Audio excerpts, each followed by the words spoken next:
Pertemuan antara Presiden Amerika Serikat Donald Trump dan Presiden Rusia Vladimir Putin di Alaska pada 15 Agustus mendatang akan menjadi ujian penting bagi Putin.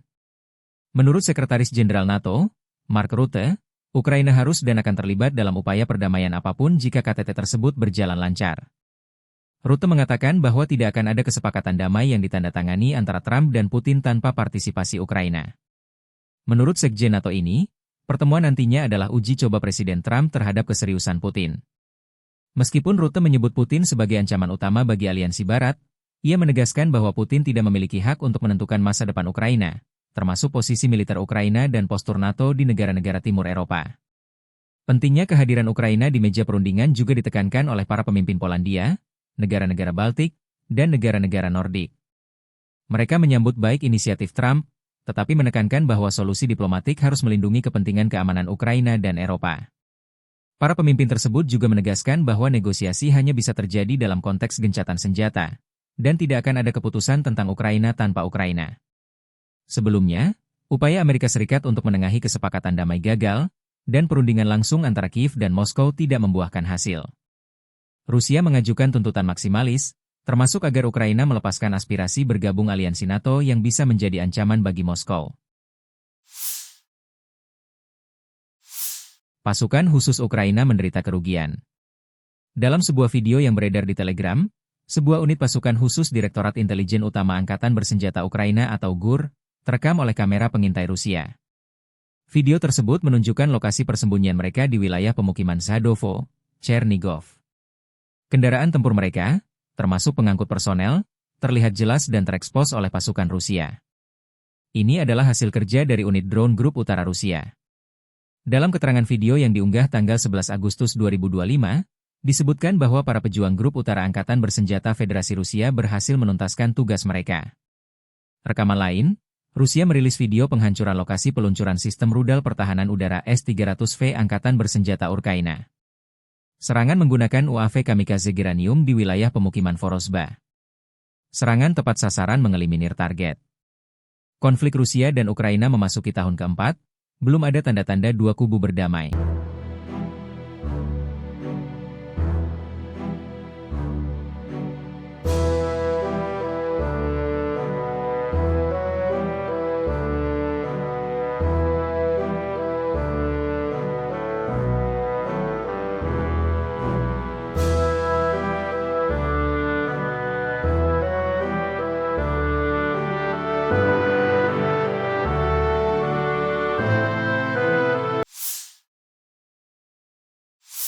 Pasukan Rusia menemukan dan menghancurkan sebuah markas titik kendali dan sistem amunisi drone Angkatan Bersenjata Ukraina.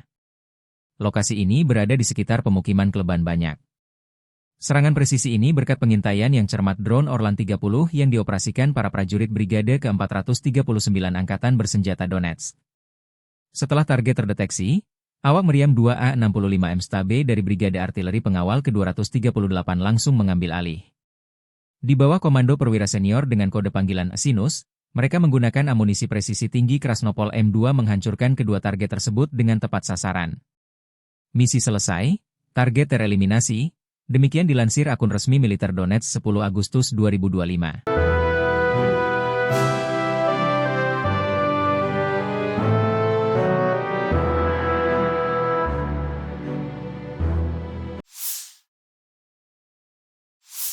Pertahanan Ukraina menyerang 7 area konsentrasi personel dan peralatan Rusia, 1 titik kendali drone, 1 meriam, dan 1 sistem rudal anti pesawat dalam 24 jam terakhir.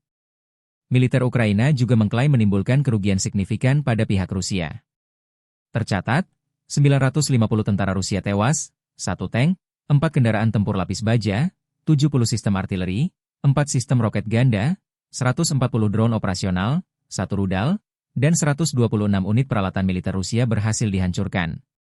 Pertempuran sengit dilaporkan terjadi di berbagai front, termasuk di arah utara Slobozhansk, Kupiansk, Limansky, dan Pokrovsky, di mana pasukan Ukraina menangkis puluhan serangan dari tentara Rusia.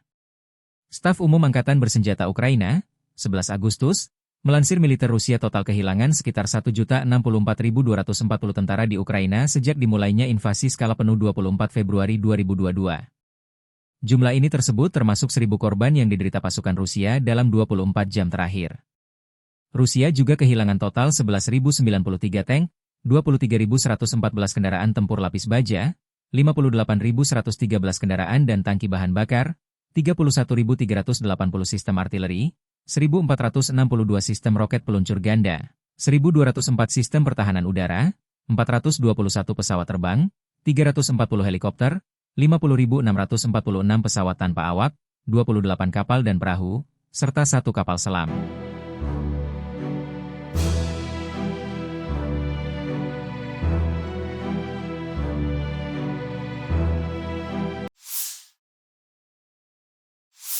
Angkatan Bersenjata Rusia, 11 Agustus, melansir pasukan Rusia terus menggempur infrastruktur penting dan titik kumpul pasukan Ukraina. Dalam operasi terbaru, unit penerbangan taktis operasional, drone serang, serta pasukan rudal dan artileri Rusia melancarkan serangan terhadap pusat kereta api di wilayah Dnipropetrovsk.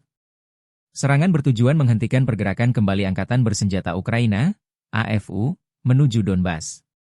Selain itu, Rusia juga menghancurkan depot drone jarak jauh serta area penempatan sementara tentara Ukraina dan tentara bayaran asing di 134 lokasi berbeda. Sistem pertahanan udara Rusia menembak jatuh 2 rudal jarak jauh Neptune, 3 bom udara berpemandu, 6 proyektil HIMARS MLRS buatan AS, dan 372 drone sayap tetap milik Ukraina. Sejak dimulainya operasi militer khusus, Rusia mengklaim telah menyebabkan kerugian besar di pihak Ukraina, antara lain pesawat, 665 unit. Helikopter, 283 unit. Drone, 76.185 unit. Sistem rudal anti-pesawat, 625 unit. Tank dan kendaraan tempur lapis baja, 24.519 unit. Kendaraan tempur MLRS, 1.584 unit. Senjata artileri dan mortir, 28.360 unit. Kendaraan pendukung militer, 39.418 unit.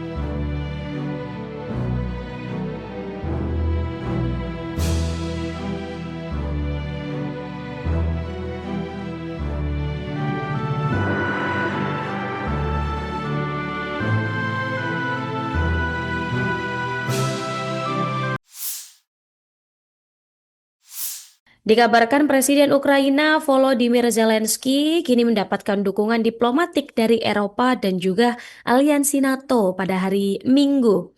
Dan dukungan ini datang menjelang pertemuan puncak Rusia dan Amerika Serikat juga pada minggu ini, di mana Kiev khawatir Vladimir Putin dan juga Donald Trump memungkinkan untuk mencoba menetapkan syarat dalam mengakhiri perang yang telah berlangsung selama 3,5 tahun. Diketahui Trump ini yang selama berminggu-minggu mengancam akan menjatuhkan sanksi baru terhadap Rusia karena gagal menghentikan perang, justru mengumumkan pada hari Jumat bahwa dirinya akan bertemu dengan Putin pada 15 Agustus di Alaska. Presiden Amerika Serikat Donald Trump dan juga Presiden Rusia Vladimir Putin dijadwalkan akan bertemu ini guna membahas kemungkinan-kemungkinan untuk mengakhiri perang Rusia-Ukraina yang telah berlangsung sejak Februari 2022. Trump menyebut pertemuan ini sebagai langkah menuju kesepakatan damai, meskipun dirinya mengisyaratkan kemungkinan adanya pertukaran wilayah antara Rusia dan juga Ukraina. Kemudian Tribuners Putin ini telah menolak bertemu langsung dengan Zelensky yang menyebabkan pertemuan ini hanya bersifat bilateral antara Amerika Serikat dan juga Rusia. Kemudian Tribuners banyak juga pihak di Eropa dan Ukraina yang khawatir bahwa kesepakatan yang dihasilkan tanpa melibatkan Kiev ini akan merugikan Ukraina secara teritorial maupun politik. Kemudian menyikapi dari pertemuan ini, Zelensky menegaskan bahwa keputusan damai tanpa Ukraina ini merupakan keputusan mati dan tidak akan membawa perdamaian sejati. Sedangkan dari sisi Trump, dirinya menyebut bahwa kesepakatan ini potensial bisa melibatkan pertukaran wilayah demi kebaikan kedua pihak yang semakin memperkuat kekhawatiran Ukraina bahwa mereka ini akan ditekan untuk menyerahkan wilayahnya.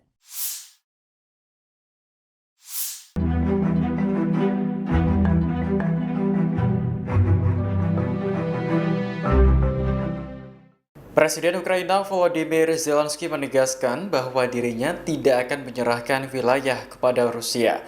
Pernyataan itu adalah jawaban atas klaim Presiden Amerika Serikat Donald Trump yang mengatakan akan membahas pertukaran wilayah Ukraina saat nanti bertemu Presiden Rusia Vladimir Putin. Dikutip dari RT, Zelensky dengan tegas menolak gagasan untuk membuat konsensi teritorial apapun. Menurutnya, konsensi semacam itulah yang diinginkan oleh Putin. Bagi Zelensky, 4 wilayah Ukraina yang direbut Rusia pada tahun 2022 tetap milik negaranya. Keempat wilayah tersebut yakni Kherson, Zaporizhia, Luhansk, dan Donetsk. Zelensky menegaskan bahwa integritas wilayah Ukraina tidak bisa dinegosiasikan.